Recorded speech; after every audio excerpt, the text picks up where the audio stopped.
જિલ્લા કલેક્ટર ગૌરાંગ મકવાણાની અધ્યક્ષતામાં ભરૂચ જિલ્લા સંકલન અને ફરિયાદ સમિતિની બેઠકનું આયોજન ભવનના સભાખંડ ખાતે યોજાઈ હતી।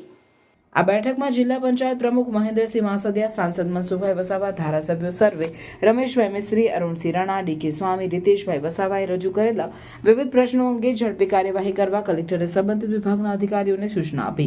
આ બેઠકમાં પુરવઠા વિભાગને લગતા પ્રશ્નો, જીઆઈડીસી, દબાણ હટાવની કામગીરી, નવા પંચાયત ઘરો અને નવી આંગણવાડીઓ સંદર્ભે ડીજીવીસી, જેટકો, બીએસએનએલ, એસટી વિભાગ, પાણી પુરવઠાને લગતા પ્રશ્નો, સિંચાઈને લગતા પ્રશ્નો, વન વસાહતનો પ્રશ્ન જેવા પ્રજાલક્ષી પ્રશ્નો મુદ્દાઓ પર વિસ્તૃત રીતે ચર્ચા વિચારણા કરવામાં આવી।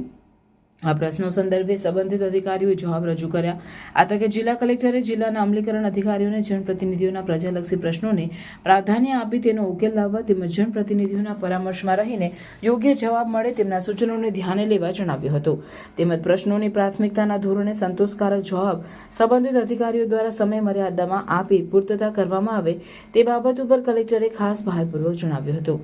આ બેઠકમાં ધારાસભ્ય સર્વેશ્રીઓ તરફથી રજૂ થયેલા પ્રશ્નોની સમીક્ષા કરતા પ્રતિનિધિઓના પ્રશ્નો પરત્વે વિશેષ લક્ષ્ય કેન્દ્રિત કરીને સુનિશ્ચિત સમય મર્યાદામાં પ્રશ્નોનો નિકાલ લાવવા ઉપસ્થિત અધિકારીઓને નિર્દેશ આપ્યા હતા।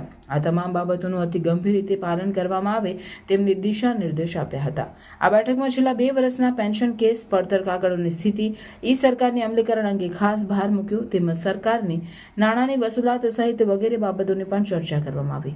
ઉક્ત બેઠકમાં જિલ્લા વિકાસ અધિકારી યોગેશ કાપસે, જિલ્લા પોલીસ વડા મયુર ચાવડા, પ્રાયોજના વહીવટદાર, અધિક નિવાસી કલેક્ટર એનઆર ધાંધલ, પ્રાંત અધિકારીઓ, મામલતદારો, તાલુકા વિકાસ અધિકારી સહિતના સંલગ્ન વિભાગોના અધિકારીઓ ઉપસ્થિત રહ્યા હતા।